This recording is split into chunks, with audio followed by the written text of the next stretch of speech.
Bom dia, irmãos. Hoje estamos no 14º dia de leitura bíblica. Glória a Deus. Espero que as mensagens diárias estejam realmente alimentando o teu espírito e a tua alma e que o Senhor esteja se revelando através das Escrituras todos os dias na tua vida. Amém?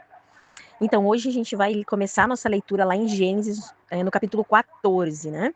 Nós vemos lá, então, Abraão entrando numa batalha que não era dele, era uma batalha lá de outras cidades, outros povos, mas que por causa do sobrinho dele, Ló, que tinha sido, então, nessa batalha, feito prisioneiro, ele entra, resolve lutar contra esses reis, com a intenção, então, de libertar o sobrinho.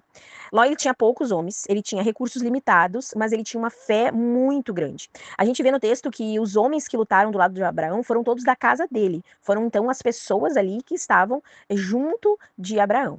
E Abraão ele vence não pela força do braço, mas porque Deus estava com ele. E Abraão sabia disso. Logo depois que ele ganha, né, a luta, que ele tem a vitória e consegue ali então libertar o sobrinho dele, uma coisa muito profunda acontece e chama bastante atenção. Ele encontra Melquisedeque, que era o sacerdote do Deus Altíssimo naquela época, e entrega então o dízimo a esse sacerdote, que seria então 10% daquelas coisas que ele conseguiu então ali com essa vitória. Aqui é a primeira vez na Bíblia que a gente vê o dízimo aparecendo dessa forma, né? Então, isso aqui nos ensina que a vitória, ela não nos torna dono de nada. Não é porque a gente ganhou aquela luta que aquilo é nosso. Nós temos que reconhecer que a vitória veio do Senhor. Essa história, ela nos lembra que tudo vem de Deus. E Abraão, ele reconhece isso e por isso, de uma forma de agradecimento e de reconhecer que ele entende que não foi só na força do braço dele, mas que foi o Senhor quem deu a vitória para ele, ele entrega então o dízimo e os 10% ali para alguém que representa o Senhor naquele momento ali. É muito, muito interessante essa passagem, né? Abraão, ele reconhece que a provisão e que a proteção e que a vitória, elas vieram do Senhor e não das riquezas ou da força que ele tinha.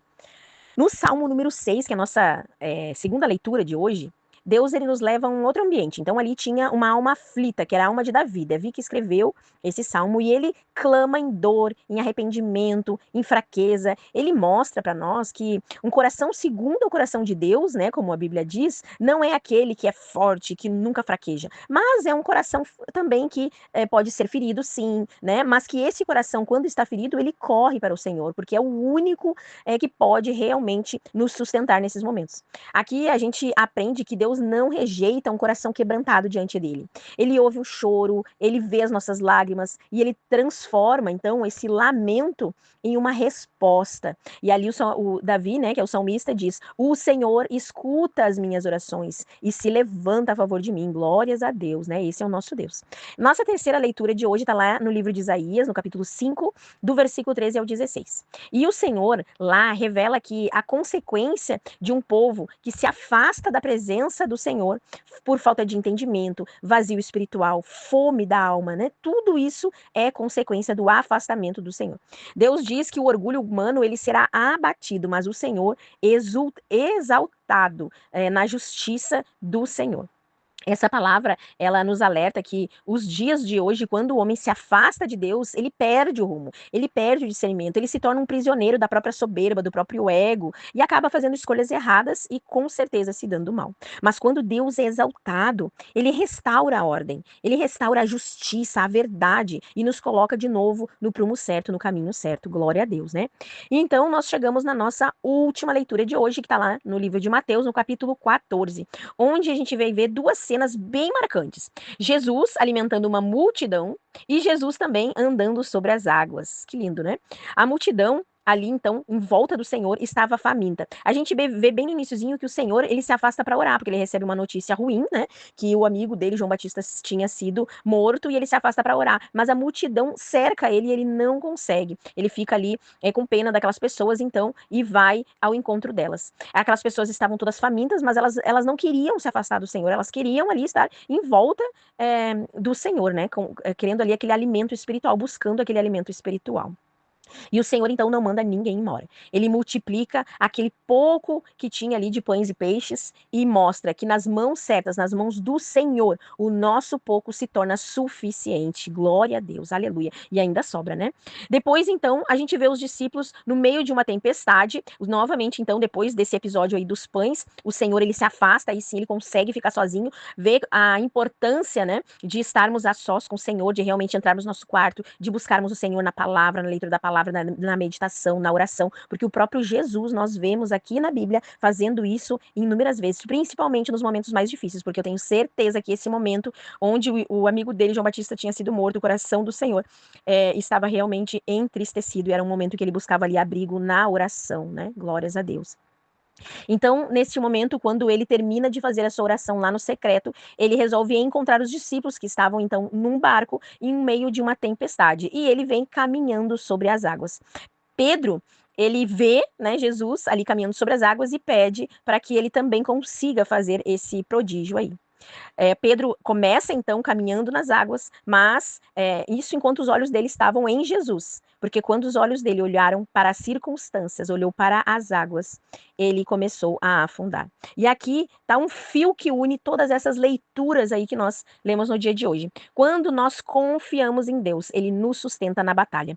Ele cura a nossa alma, ele corrige o nosso caminho e ele sempre supre todas as nossas necessidades. Mas quando nós tiramos os olhos dele, assim como Pedro fez, e olhamos para a situação ao nosso redor, o medo toma conta do nosso coração. E aí sim, a escassez, o vazio tomam espaço daquele ambiente. E aí a gente começa a afundar.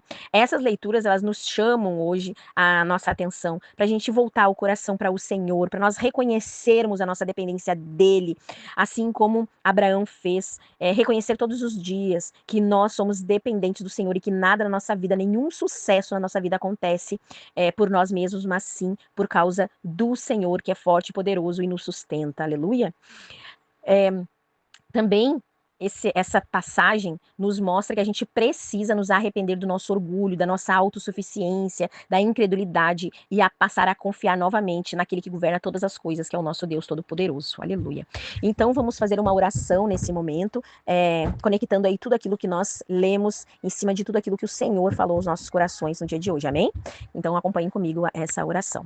Ó amado Senhor, Deus Todo-Poderoso, Criador dos céus e da terra, ó Deus Altíssimo, Senhor, nosso Deus e nosso Pai, nós te adoramos, nós te exaltamos e reconhecemos que tu és o Deus Altíssimo, o mesmo que esteve com Abraão, que ouviu o clamor de Davi, que falou por meio dos profetas e que se revelou através de Jesus Cristo. Aleluia, Senhor. Ô Pai querido, perdoa, Pai. Perdoa todas as vezes que nós confiamos mais na força do nosso braço do que na tua. Perdoa, Senhor, pelo nosso orgulho, pela dureza do nosso coração, pela falta de entendimento espiritual. Ô Senhor, lava-nos com teu amor e restaura a nossa comunhão contigo, que nós tenhamos fome de nos alimentarmos da tua palavra todos os dias. Nós te louvamos porque tu és fiel, porque tu nos sustenta na batalha. Tu ouves, Senhor, no dia da angústia e não nos deixa afundar durante a tempestade, Pai. Tu és o Deus da provisão, o Deus da cura, o Deus da salvação, e nós queremos engrandecer o teu nome nesse dia e te agradecer, te dar graça, Senhor.